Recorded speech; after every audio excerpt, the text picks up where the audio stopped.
Aksi pertunjukan paling modis di New York City, Met Gala 2023, sudah selesai digelar. Diketahui banyak artis papan atas yang menghadiri acara bergengsi tersebut. Adapun tema acara Met Gala 2023 mengusung tema sosok Karl Lagerfeld.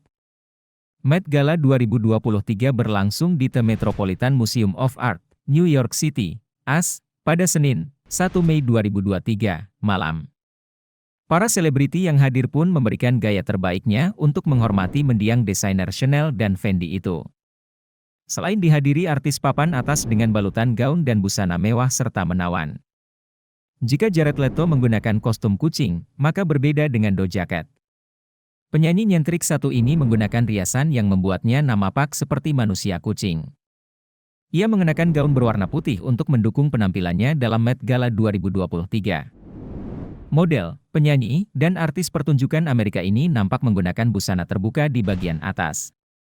Amanda Lepore juga menggunakan warna lipstik merah menyala saat menghadiri acara Met Gala 2023. Dalam Met Gala 2023 terlihat Rihanna memakai gaun berwarna putih. Gaun bernuansa bunga-bunga tersebut berwarna putih terlihat membalutnya hingga ke bagian kepala. Lil Nas X panen sensasi di Met Gala 2023. Pelantun lagu Old Town Road ini tampil nyaris tanpa busana. Tubuh musisi 24 tahun ini dihiasi berlian imitasi gemerlapan yang dipasang pada bagian torso, lengan dan kaki. Sedangkan bagian wajah hingga leher dihiasi mutiara yang memendarkan cahaya.